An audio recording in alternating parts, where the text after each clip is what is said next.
when Pope Leo II XIV refused to shake the hand of Jasmine Crockett, Black representative, rising political star in American history. During their first ever meeting at the Vatican, the world didn't just react, it gasped. He simply looked at Congresswoman Jasmine Crockett and then turned away. Cameras flashed, aides froze, and the entire world held its breath. What came next wasn't humiliating. It was something far more powerful. It was a moment that shattered political choreography and awakened something sacred. Because in a Vatican hall built for ceremony, a lesson in real leadership, humble, condemning, eternal, was unfolding before the eyes of the world. And now, tell us, where are you watching from? Drop your city below and don't forget to like and subscribe, because this story isn't just news, it's a revelation. There are moments in history that are never rehearsed, never announced, never even fully understood until long after the cameras stop rolling, and yet they echo through the hearts of millions. That morning in Vatican City began like a well-oiled ceremony, guards standing rigid in ceremonial uniform, gold-trimmed chairs set in flawless rows, and the Italian sun casting its soft glow through the stained glass windows of the Apostolic Palace. Reporters shuffled their lenses. Papal aides moved like ghosts. Everything was as it should be, until it wasn't. Congresswoman Jasmine Crockett, dressed in a deep navy suit with the slightest glint of a cross necklace tucked beneath her collar, stepped through the grand doors of the audience hall. She carried herself with the kind of grace that comes not from years of training, but from decades of survival. Her presence was unmistakable, poised, deliberate, composed. But beneath that exterior was a mind constantly calculating. She was here not just as a representative of the United States, but as a symbol of something newer, bolder, louder. And in her hand, she carried a folder. Inside it, a speech written not just for the Pope, but for the world. One meant to make headlines. 5 days earlier, Pope Leo XIV had been announced to the world from the balcony of St. Peter's Basilica. The first American pope, born Leo Thomas Thorne, a son of Kansas soil and blue-collar grit. He had taken the world by surprise, not because of where he came from, but because of what he rejected. He declined the throne-like papal chair, refused the customary gold embroidery, and made it clear that his papacy would mirror something not seen in Rome for centuries, a return to humility. He slept on a wooden cot, ate his meals at a common table, and instead of issuing public statements on church doctrine, he knelt alone in the chapel every morning and prayed out loud for enemies he didn't name. And now, in the center of that Vatican hall, Jasmine Crockett stood just a few feet away from him. The moment had been carefully choreographed, on her end at least. She had landed in Rome only hours earlier, swept from the tarmac into a waiting black Mercedes, her staff bustling with nervous energy. She wore red heels that clicked sharply against the marble floors as she walked. Her staff whispered behind her, exchanging notes about the Pope's unpredictability. But Jasmine only smiled as she approached the papal dais. "He's a man of God," she said. "He'll recognize a woman with purpose." Reporters flanked the edges of the room, pens ready, recorders blinking. The Vatican press corps, known for its stoicism, had never looked so alert. This wasn't just a meeting. It was the first face-to-face between two powerful American figures, one religious, one political, each carrying not just influence, but an audience. Jasmine reached the foot of the platform and extended her hand. Her smile was warm, rehearsed, respectful. "Your Holiness," she said, "on behalf of the American people, it is my honor to greet you, American to American." And then, nothing. The Pope didn't move. He didn't flinch. He didn't even shift in his seat. His hands remained folded gently in his lap. His expression, calm and serene, held not contempt, but conviction. 3 seconds passed, then 4. Jasmine's hand hovered in the air. Her team stiffened behind her. The air turned thick. Cameras clicked, but no one spoke. She glanced around, once, quickly, and then slowly, with a breath that looked like it weighed more than the speech in her folder. She pulled her hand back and folded it over the other. The silence in the room wasn't political. It was sacred. And no one, not the Pope, not the Congresswoman, not the press, knew exactly what would happen next. "I understand," Jasmine said quietly, her voice steady but smaller than before. That's when Pope Leo XV stood, slowly, with the kind of dignity that made marble feel soft beneath his feet. He didn't approach her. Instead, he walked with deliberate pace to a small wooden table, set just a few feet off to the side. On it rested a silver basin, a folded white towel, and a clay pitcher of water. Without speaking, he began rolling up his sleeves. His gestures were slow, purposeful. Then he turned to her. "Congresswoman," he said, "I did not come to exchange gestures for the cameras. I came to offer something deeper." He gestured toward the basin. "If you're willing," he said, "I invite you to join me in a ritual far older than nations." No one moved. Reporters lowered their pens. Vatican officials glanced nervously at one another.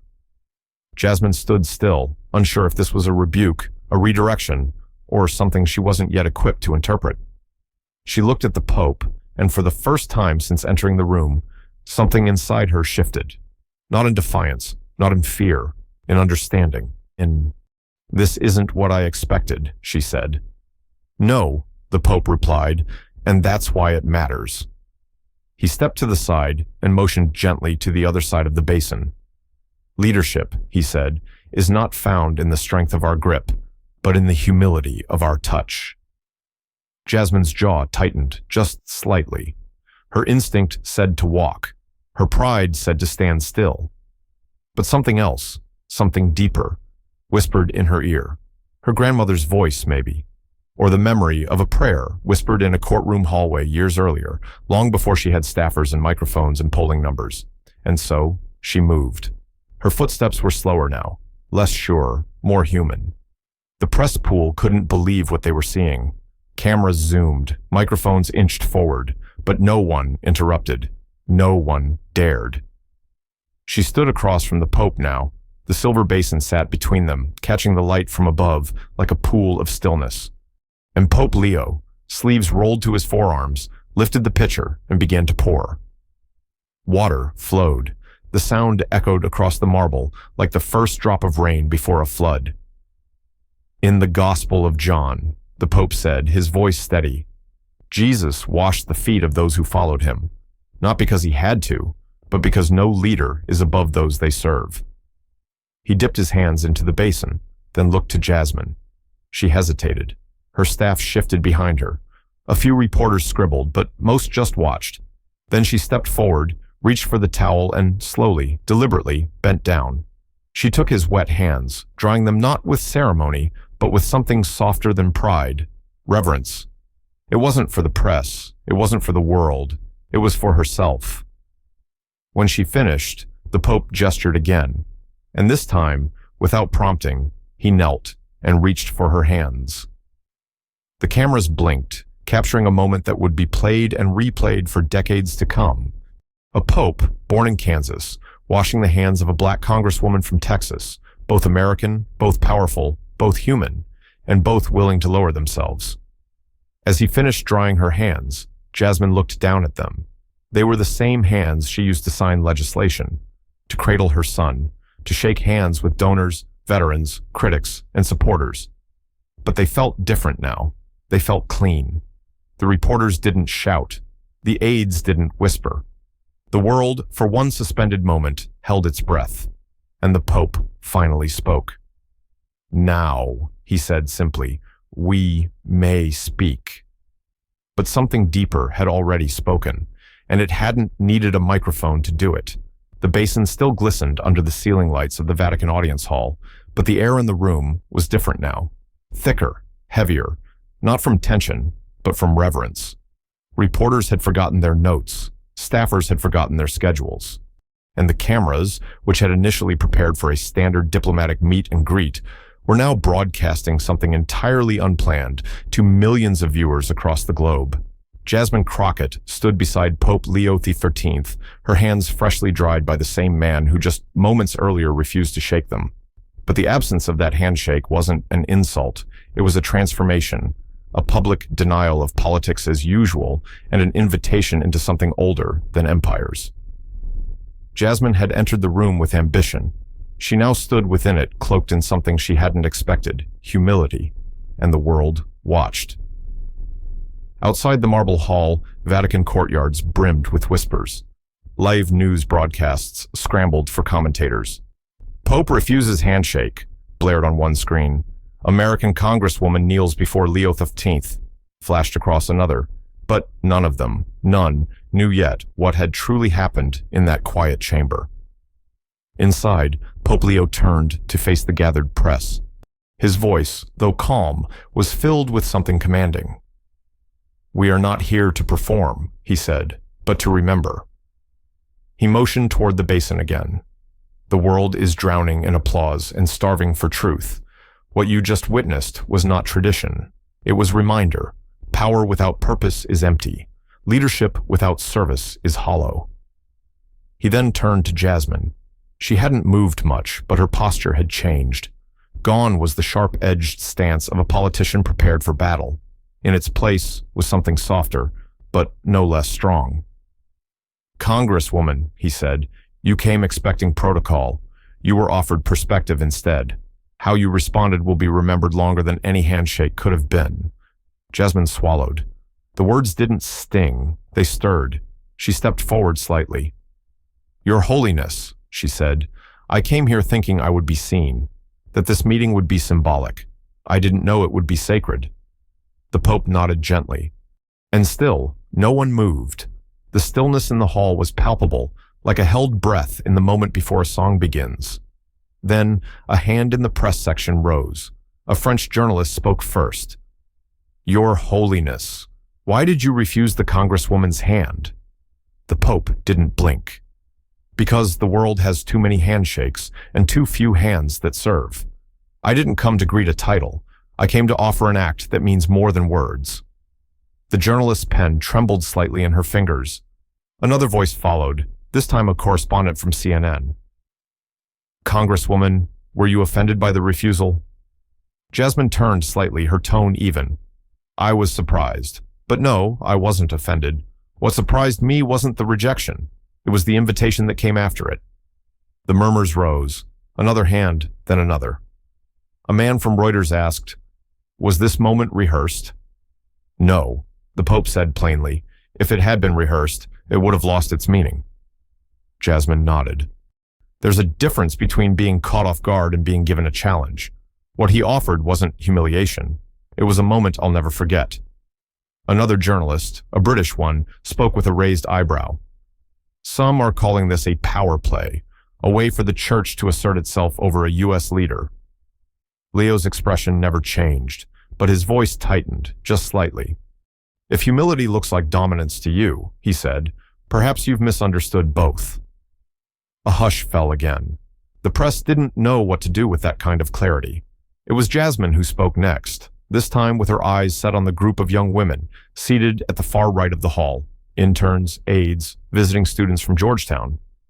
"I didn't come here to be humbled," she said, "and I don't always agree with the church on everything. But my grandfather used to say, if your pride is louder than your conscience, you're not leading, you're just talking. And today, I realized how loud my pride had gotten." She looked down at her hands.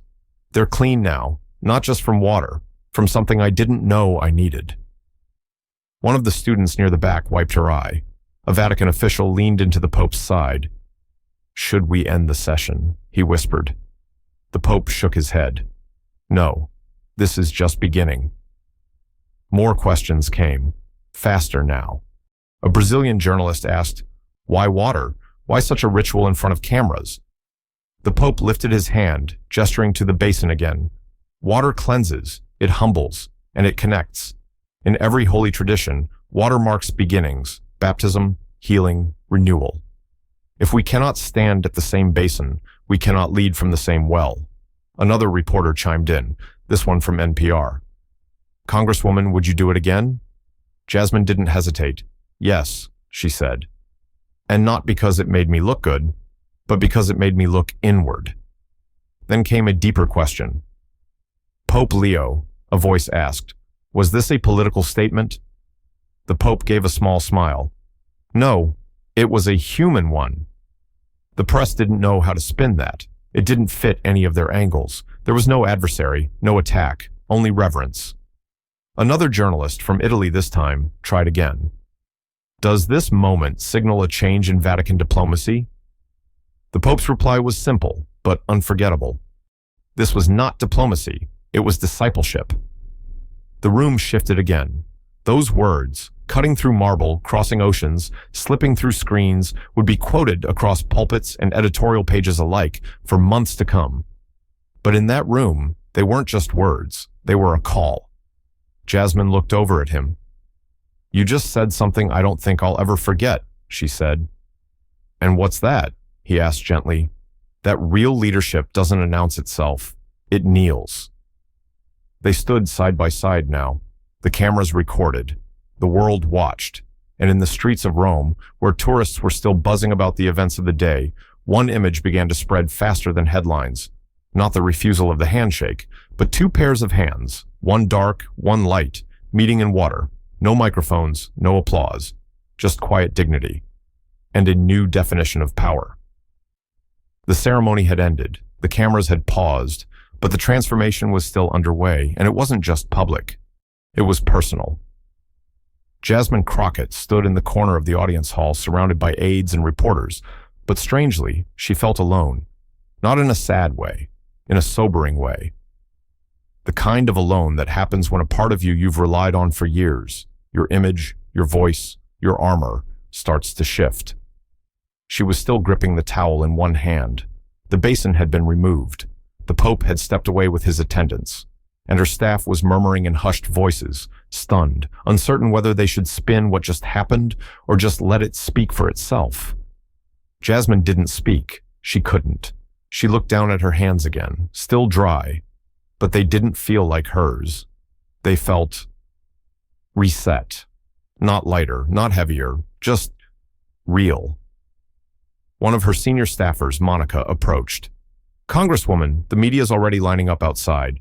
Do you want to take the podium? Or we can pivot, frame this as—" Jasmine held up a finger, quietly, calmly. Her eyes still hadn't lifted from her hands. Not yet.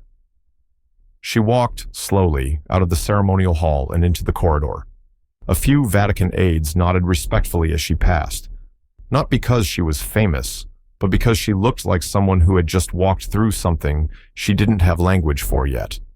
She found a bench outside the papal chapel and sat down. Alone. Across the hall, Pope Leo watched from a distance. He didn't rush. He didn't call after her. He just waited. And when she didn't get up, he went to her.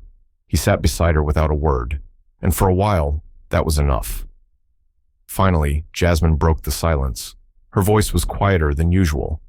"I came here to lead," she said, "to show strength. But I feel unguarded now, not exposed, just bare." The Pope looked at her with quiet understanding. "Do you know the first lesson I learned after putting on this robe?" he asked. "It wasn't about doctrine or liturgy. It was about relinquishing the need to always be right." Jasmine looked at him. "That's a hard thing to do in my job." "It's harder in mine," he said, smiling gently. She chuckled under her breath. And then her face changed, softened, but more serious. "I keep thinking about that moment," she said, "when you didn't shake my hand, when I stood there with the whole world watching and felt something twist in my gut. I thought you were rejecting me. I thought, for a second, that I'd failed." "And now?" the Pope asked. She exhaled. "Now, I think you saw something I hadn't been able to admit to myself." He nodded. "What do you think that was?" Jasmine looked down. "That I was tired of being strong for the cameras. That I was tired of pretending that leadership is about control. I think I came here trying to be seen as powerful, but I left that basin wanting to be seen as faithful." The Pope said nothing for a moment, and then, "That's when real power begins." She looked up at him again. "Do you think people will understand what just happened?" "Some won't," he admitted. "Some will twist it. Some will mock it. Some will ignore it. But those who've been broken and put back together by grace, they'll feel it in their bones." She nodded slowly, and then asked, "Why me? Why now? Why the ritual? You could have shaken my hand and walked away a saint. You didn't have to do all of this. Pope Leo leaned forward, resting his hands on his knees. Because the world doesn't need more saints on paper. It needs real flawed people who still believe in transformation. And when I saw your eyes during that walk up the aisle, I saw someone who had built her entire life on strength. But I also saw someone who was starving for softness. Tears pricked the edges of Jasmine's eyes. She blinked them back, but she didn't hide them. I was raised by a grandmother who used to pray over my hands, she said. She'd hold them and say, Lord, bless these hands to hold justice, to protect and to heal. I'd laugh, because all I ever wanted to do was fight. But now, I finally understand what she meant. The Pope turned slightly toward her. Do you know what I saw when you dried my hands? He asked. She shook her head. I saw a woman letting go of control. She swallowed hard. I saw a woman choosing to serve instead of being seen, he continued, and that is the gospel. Silence again, but not heavy this time. Sacred. A Vatican aide approached quietly. Your Holiness, the press conference begins in 10. Pope Leo nodded, then turned to Jasmine. Come, let us show the world what humility looks like when it walks side by side. As they stood, Jasmine didn't walk like the woman who had entered earlier. Her shoulders were still square, but something was gone. The edge had softened, not dulled, but refined. They stepped back into the main hall, this time side by side. The press rose to their feet as the two figures returned, not as opponents, but as pilgrims. One journalist asked, Congresswoman, how would you define what just happened? She paused, then said simply, It wasn't a statement, it was a surrender. The reporter blinked, unsure how to even follow that. Another chimed in, Your Holiness, was this meant to send a message to political leaders around the world? Pope Leo answered slowly, No, but I hope it becomes one. And then Jasmine turned to the room full of flashing lights, trembling fingers, and spinning headlines. She raised her voice, not for effect, but for clarity. I've spent years mastering the art of the message, she said. I know how to deliver a line, how to dodge a trap, how to speak to a crowd, but today I didn't speak. I listened, and in that silence, I heard something I've needed to hear for a long time, that grace is not earned by dominance. It's received through surrender. Tita, a ripple of emotion stirred through the crowd. Not every journalist understood it, but some did, enough did, and from that moment, the narrative didn't belong to any party. It belonged to the people watching from their living rooms, the grandmothers, the veterans, the widows, the church elders, the quiet believers who had prayed for a day like this, when someone in power might finally bend not to scandal, but to truth. Jasmine finished with one final sentence. I didn't lose control today, she said. I found peace in letting it go. The applause had ended, but the weight of the moment lingered. The journalists slowly filed out of the press hall, their eyes still reflecting the light of something they didn't quite have words for. Some smiled in disbelief, others walked in silence. But behind the scenes, behind the cameras and the marble columns, something even more sacred was beginning. Pope Leo XIV didn't return to his chambers. Instead, he took a quiet detour through a small hallway beneath the Apostolic Palace. Jasmine Crockett followed, her heels echoing across stone floors that had carried centuries of history, secrets, and prayers. They walked not as leaders, but as people with unfinished conversations in their hearts. No words were exchanged as they stepped into a narrow chapel, lit only by a single candle and a stained glass window casting violet and gold across the pews. No cardinals, no aides, no cameras, just them. The Pope sat in the front pew. Jasmine hesitated before joining him. He folded his hands and spoke first. Do you know why I brought you here? She shook her head, but softly. Because after a moment like that, he continued, we don't need more microphones. We need stillness. We need space to ask the questions we don't dare ask out loud. Jasmine let out a breath she didn't know she was holding. Then I guess I've got a few. He turned to her with a faint smile. So do I. They sat in silence for a few more moments, Not the kind of silence that demands filling, but the kind that invites something holy to speak. Finally, Jasmine broke it. "Why me?" He looked at her. "Why call me to that basin?" Leo leaned forward. "Because I saw something in you I've seen only a few times before. A leader whose armor had become too heavy. You wore it well, beautifully even. But I saw your soul buckling under the weight of performance." She blinked slowly, absorbing every word. "Do you know what it's like to be told you're too loud, too confident, too everything, just because you dare to lead?" "I do," he said, "but I had the robe. You had to fight for every inch." Jasmine swallowed the emotion rising in her throat. "Sometimes I feel like I have to be twice as strong to be seen as half as worthy." Leo nodded. "That's why you need spaces like this, where strength looks like surrender, and worth isn't measured in applause." She looked at the cross at the front of the chapel. "I used to sit in churches like this as a kid. My grandma would bring me when life got too loud. I'd stare at the stained glass and wonder if God saw me, if he knew how hard I was trying." He said nothing, just listened. "I think I stopped asking that question when I got into politics. There's no time for it, only strategy, only wins." "But you're still asking," he said gently. Her eyes welled. "I am."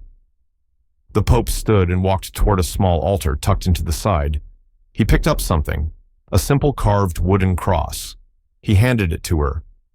"This belonged to a woman I met in South Sudan. She lost her entire family in war.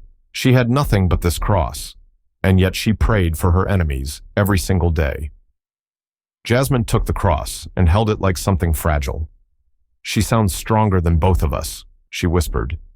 "She is," Leo replied, "but she would tell you that strength isn't the point. Faith is."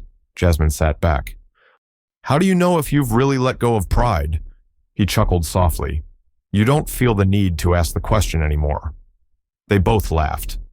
"But seriously," she continued, "I still don't know how to carry what happened out there." "You don't," he said. "You let it carry you, one quiet step at a time." She nodded slowly. "And what if I mess it up? What if I get back on that plane and default to the old me?" "You will," he said, "but you'll remember this room, and that's enough." She looked at him.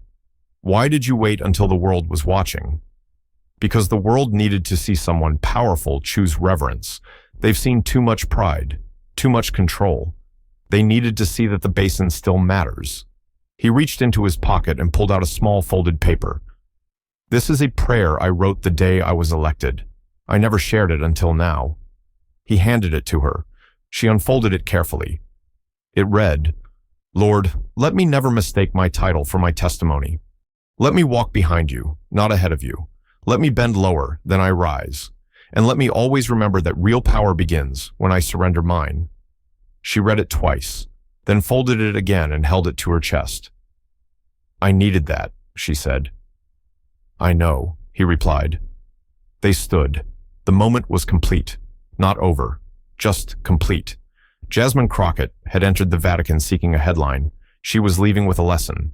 And in a world drowning in noise, two souls had sat in silence and heard God speak. Jasmine Crockett didn't walk out of the Vatican with a press statement. She didn't wave to cameras or stand behind a podium. She walked out slowly, the wooden cross from the chapel still in her palm, her steps echoing against the ancient marble as if the building itself was holding its breath. The air outside was crisp, the square filled with pilgrims and reporters alike, yet none of the usual clamor returned. Something about the morning had quieted even the most persistent voices. People watched, but they didn't shout.